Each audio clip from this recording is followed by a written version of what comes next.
Si tu veux mieux connaître l'histoire de la préfecture de Yoto, arrête sur cette vidéo et reste jusqu'à la fin. Je t'explique.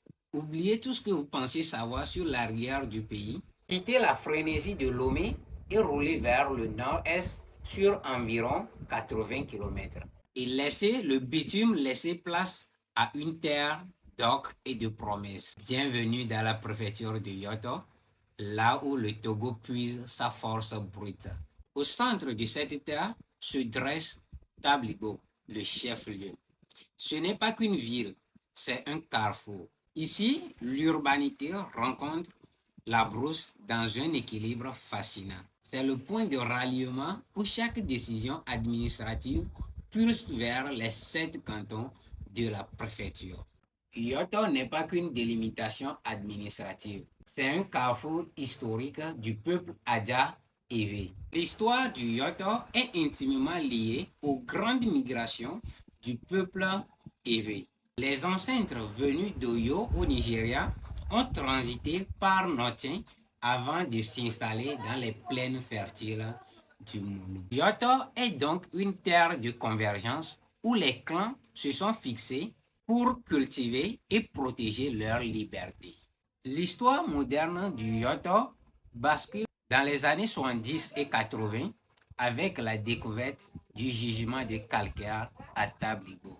On est passé d'une société purement agraire à une terre de convoitise industrielle mondiale, changeant à jamais le paysage social de la préfecture. La culture du Yoto est une force vive, portée par des rites qui célèbrent la puissance de la nature. Agbadja, en plus d'être une danse, c'est l'expression de la joie et de la solidarité.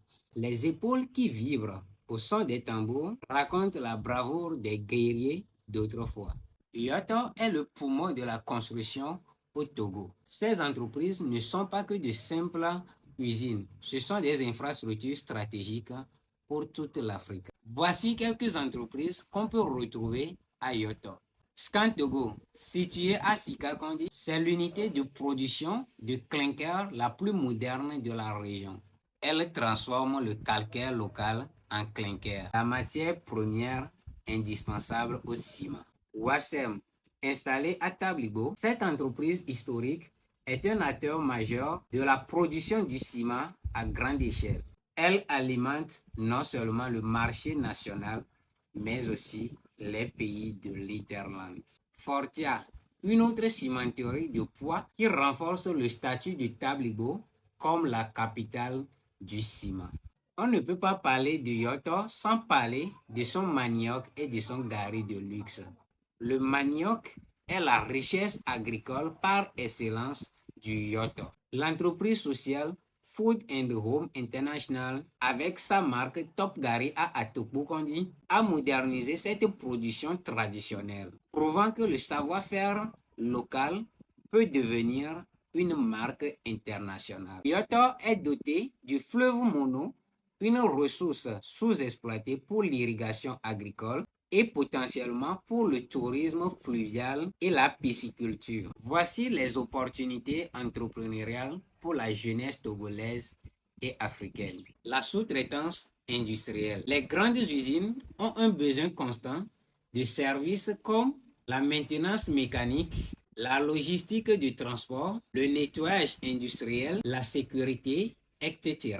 C'est un marché de plusieurs millions de francs CFA accessible aux jeunes entreprises locales. La transformation agroalimentaire. Ne vendez plus de manioc brut. Il y a des opportunités massives dans la production de farine planifiable, d'amidon industriel et du gari haut de gamme conditionné pour l'exportation.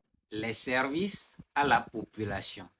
Avec l'afflux des travailleurs industriels à Tabligo, les acteurs de l'immobilier, de la restauration de qualité et des loisirs sont en forte demande. Yoto présente aujourd'hui plusieurs opportunités entrepreneuriales pouvant contribuer au développement du pays.